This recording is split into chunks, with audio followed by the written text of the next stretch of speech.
Okay, so this is the next installment of the PowerPoint for Art for Quizbowl, and we are now going to be going through numbers 31 through 45. And so we're going to start with Rembrandt. Rembrandt, as you see here, is the Baroque Dutch master.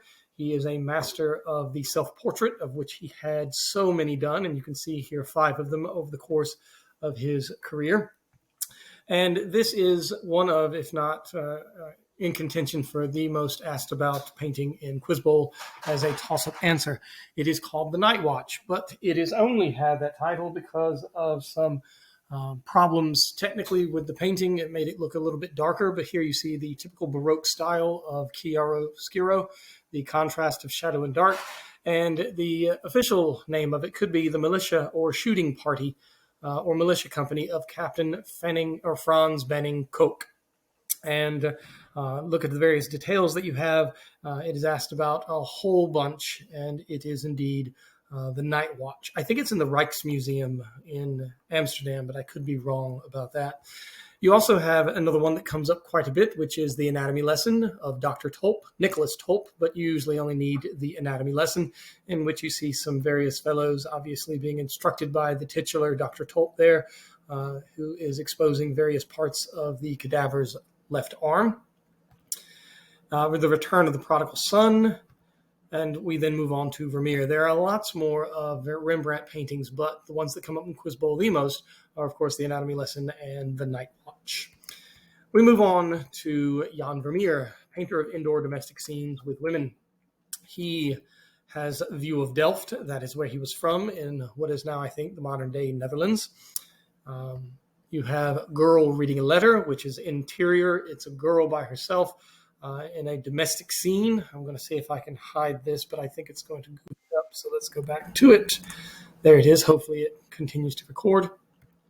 The Lace Maker, which is, again, interior scene. You have a girl by herself, obviously working on lace.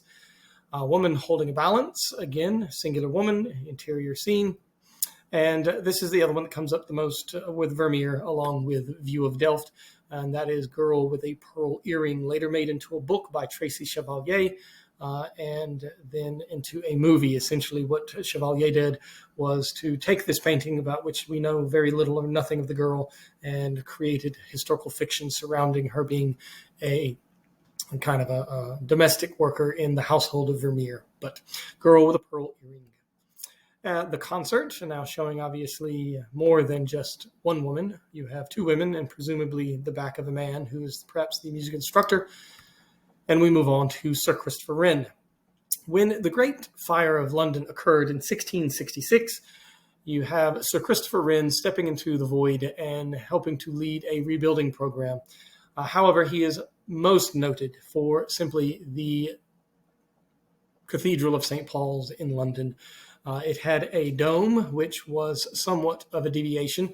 Remember that by this time, following Henry VIII, England was a Protestant country, and the dome style, which you see on St. Peter's Basilica, was noted for what the Catholics had. And there is the modern view of St. Paul's Cathedral, and then on the right-hand side is a historical painting showing it, obviously, a couple of hundred years ago. The dome is an ingenious dome within a dome, like you see, of course, with the Duomo of Brunelleschi in Florence, and it is one of the greatest marvels of the London skyline.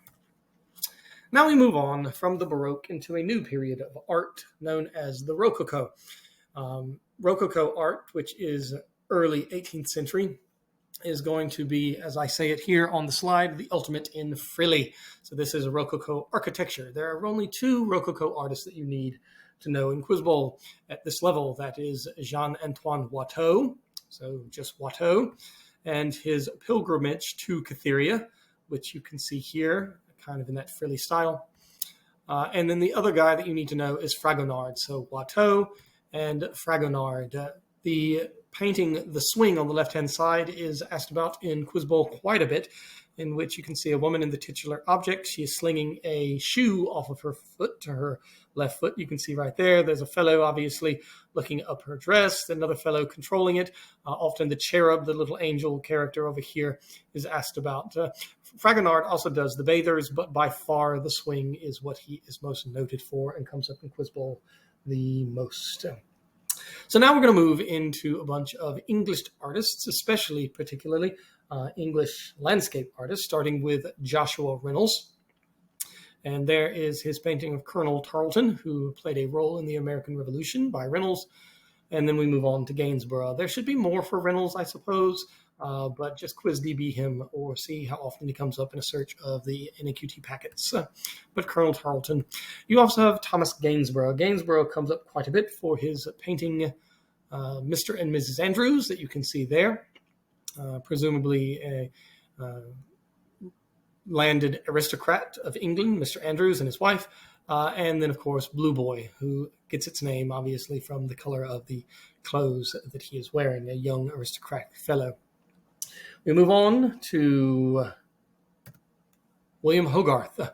Hogarth has a series known as The Rake's Progress, in which it shows the moral dissolution of a fellow as he goes down the wrong pathway regarding alcohol abuse and women and all that sort of stuff like that. But it's a rake's progress. A rake is a term for a young man who has moral failings and gets involved in the wrong kinds of things, like I said, alcohol and gambling and womanizing and all that sort of stuff. And you can see down at the bottom on the right-hand side, not exactly the scene for a fellow of upright moral standing, but a rake's progress, and that is what is a rake. Then you have Benjamin West, who is, of course, the artist of the early Revolution as well as before with the French and Indian War, part of the 7 Years' War. And this is the death of General Wolfe. That is a battle, the Plains of Abraham outside of Quebec City, in which both Montcalm and Wolfe, the two opposing generals on either side of the conflict, both were killed. And here is his showing of the death of General Wolfe, who presumably was on the British side, with Montcalm being on the French and Indian side. Again, this is the Battle of the Plains of Abraham. Now you have more of these artists of the American Revolution. This is Loitza, who is famous for his Washington crossing the Delaware.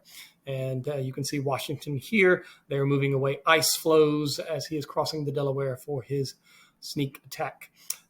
You also have, right behind him, is actually, I think, James Monroe, the future president as well. But Washington crossing the Delaware by Emmanuel Loitza. Gilbert Stuart, who has perhaps the most famous portrait of George Washington. That is the very one you see on the $1 bill. So Gilbert Stuart with his Washington portraits. But there are others as well, including an unfinished one. John Trumbull, who here is the painter of the American Revolution, also with a portrait of, obviously, George Washington. And we're going to end with this short selection of the next 15 with John Singleton Copley, or Copley. He is famous for not only a portrait of Paul Revere holding a silver teapot, seeing as that was his, of course, profession, most known as Paul Revere, obviously, for his ride from the Old North Church to alert everybody of the coming of the British. The British are coming, one of by land, two of by sea, from, of course, the lighthouse. But this is by far his most famous portrait, which takes place in Havana Harbor, Havana being the capital of Cuba, in which a poor fellow, unclothed, is beset by a shark that is about to be harpooned, hopefully saving the poor fellow. They're trying to grab him out of the water. And what Copley did is he gave the shark lips, which, of course, sharks do not have. But oh well. This is a rather widely asked about painting.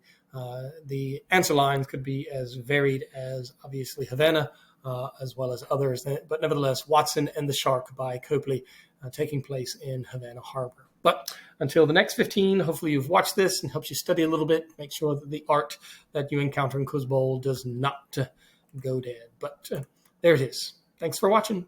Less than 10 minutes.